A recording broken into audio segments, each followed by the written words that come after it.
Hi everybody, welcome back to Everything Green Tractors. My name is Phil Dance and I sell John Deere tractors. Today we're back to finish up part 2 of the stump removal and residential backyard series. As I indicated in my last video, I want to showcase the reasons why the 1025 is perfect in this type of setting. I can honestly say that this video is more about the complete functionality of the 1025 than it is about just one implement of the tractor. I really want to thank everybody for the support and the likes and shares. I've received so many kind compliments and encouragement from everyone. You guys have been awesome.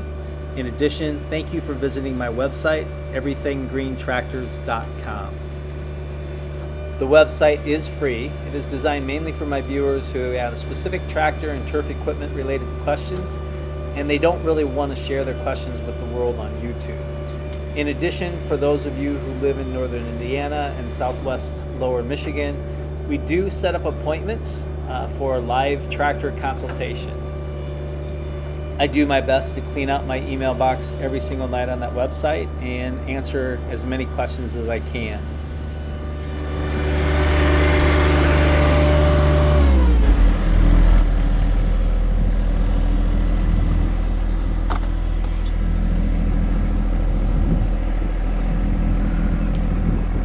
So look at this.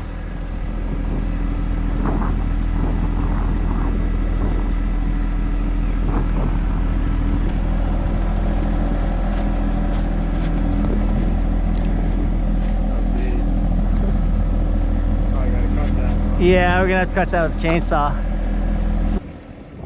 This was a huge surprise for me because this tree is only about a foot in diameter, if that, and it has a root that is about 6 inches in diameter.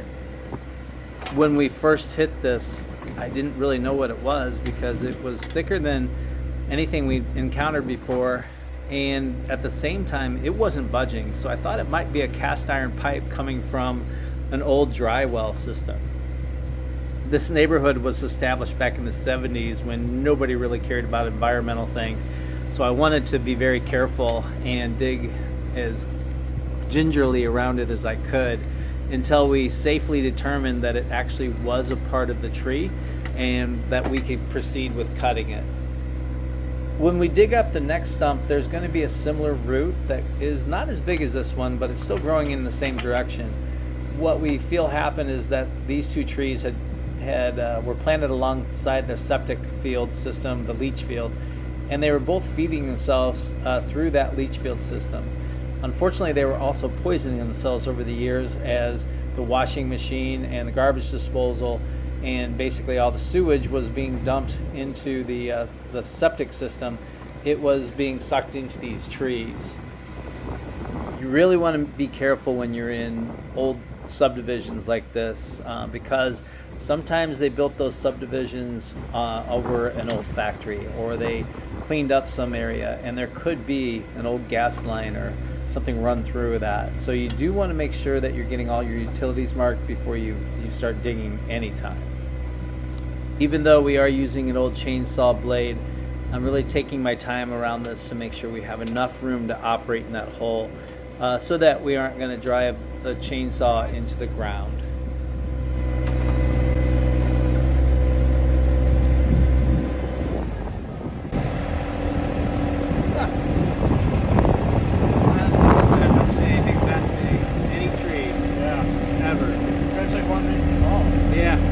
What is that? About a foot in diameter? Maybe 9 inches? Probably 10 more. inches? Yeah. Oh my gosh, that thing is huge. So if you haven't figured it out from the conversation, I am definitely in awe of this root, and I'm a little bit sad to see that we're going to have to cut it out of the ground. But at the same time, I'm curious as to how big it really is and how far it goes out into the yard.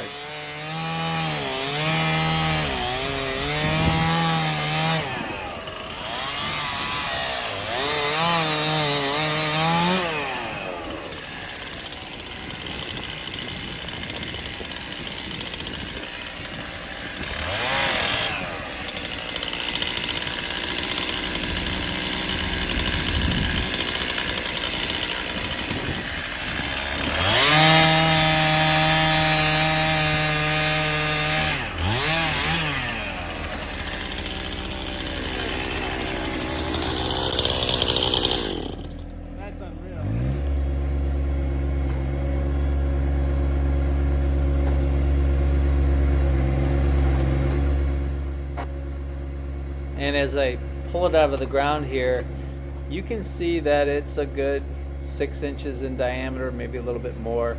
And then I'm just going to test the other side of the root to see if I can leverage it out of the ground at this point. And it really does go beyond that dirt pile. And we're going to have to pull this out at the very end of the day.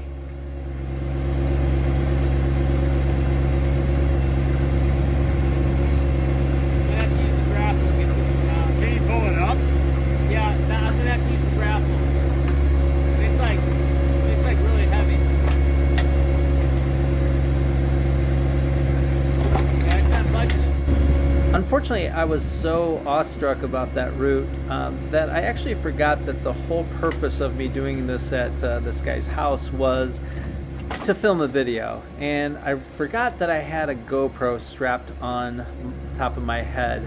And you're going to see here in a second that, oops, I have to turn my GoPro back on. And when I put it back on, I had the camera facing so far down that all you were seeing was the top of the backhoe and not really any of the digging. So we're going to get this view only for a little while here.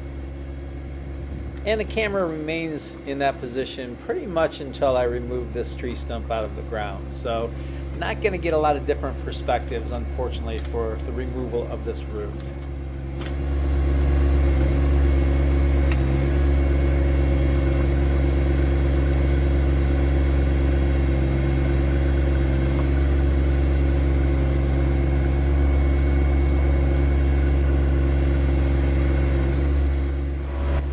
Customers often ask me, why should I get a tractor this small, or why did you get a tractor this small? And here's the reason. I'm going by a fire pit, I'm going by a swing set, I'm driving underneath a small tree with low branches, and I'm going into a tight place right now where I can maneuver in and out and not worry about damaging the tractor or things around me, such as that fence. Unfortunately, too many times I've heard people say, oh, that's just a toy, that's not powerful enough to get jobs done. But for anybody that's seen my videos so far, you can see what this tractor will do. And unfortunately, there's a lack of imagination about how you can use implements. Like in this case, we're using the grapple bucket, or the root grapple, to haul wood back to this burn pile. I can actually get more logs into that root grapple than I can into a normal bucket of the tractor. And that just makes this a lot easier to get things done around the house. And the internet is a great place to find a lot of good information on tractors. I love watching Tractor Time with Tim. I love watching GoodWorks tractors. Those are great places to go for information on the type of tractors you could have. Unfortunately, there's also a lot of bad places to go. And they're focused sometimes on the wrong things, on strictly horsepower, and well, you're always going to need something bigger. And my rule of thumb is, if you can do 95% of the jobs around your house with the tractor that you have, then you have the right tractor. If you run into a job around the house that your tractor isn't going to be up to the task, but it's a once-in-a-lifetime task, then you have the right tractor. For those tasks, you go out and rent equipment that will take care of it, and you're going to save money. At the same time, you're going to be happy with your purchase that you had. Sorry. I can't tell you the number of times that I've gone to a person's house where they want to trade a tractor in, or they want to get rid of a tractor, and the reason why they want to get rid of it is because they don't use it.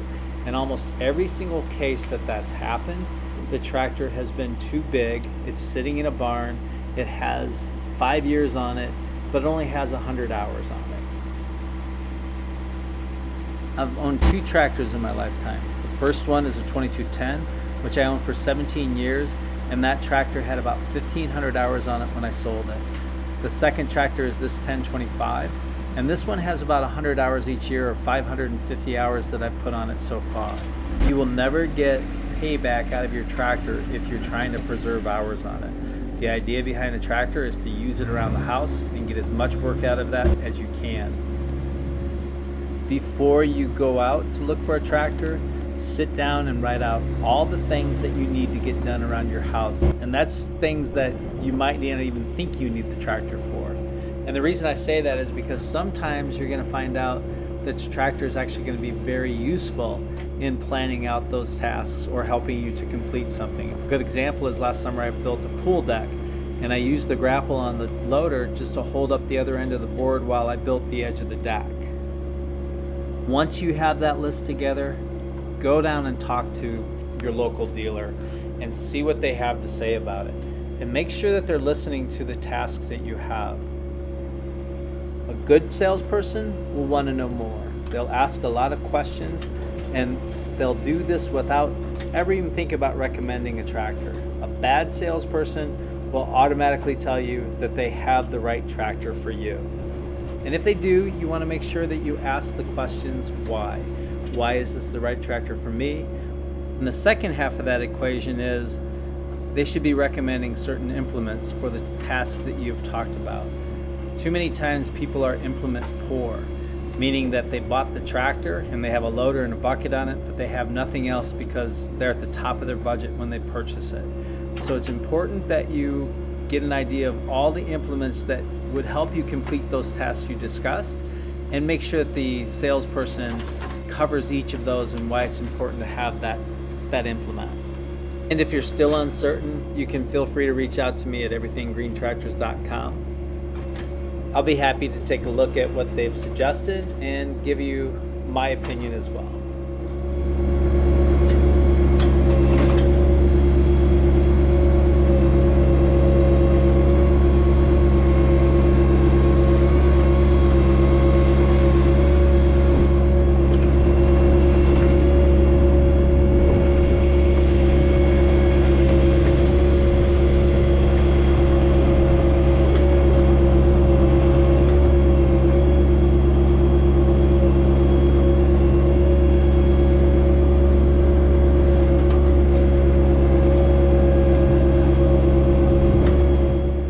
At this point, we're just about ready to pull this out of the ground.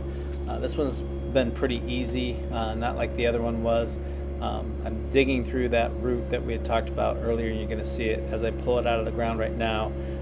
You're starting to see that root extending out into the yard, into what used to be the leach field system that was there.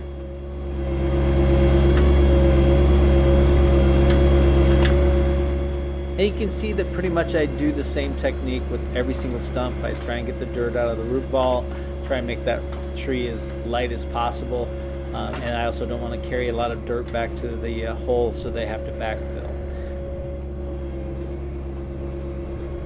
And as I'm backfilling, I'm trying to get as much of the stumps and things out of the dirt so that I don't have to pull it back in. And here, I'm going to slow down the video here in a second, just so you can see how big that root was that we had originally cut off that first stump. Even with the tractor being able to access that root with the grapple, still is giving me a little bit of trouble pulling it out of the ground. And at this point, you can see that was a pretty big root. And it's even broken off at the end there, so it means it went further out into the yard. But that really was amazing. I don't think I've ever seen anything like that before.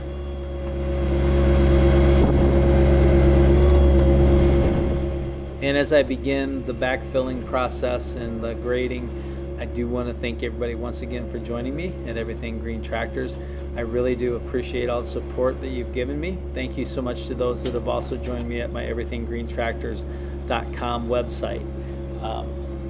If you've liked what you've seen today, please hit that like and subscribe button, and also share this video with others as well. As I had mentioned before, this video kind of sprang up, and I wasn't able to get back out to the land clearing video series this weekend, but I do plan on doing it over the next few weeks.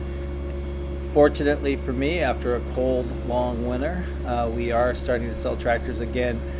So I've been pretty busy taking care of customers. Unfortunately for the video series, it's going to slow things down a little bit. I do plan on getting out some short, quick videos and doing as much as I can to keep this series going. Once again, thank you so much for watching. And as the camera falls over in the wind, I'm Phil Dance, and I sell John Deere tractors.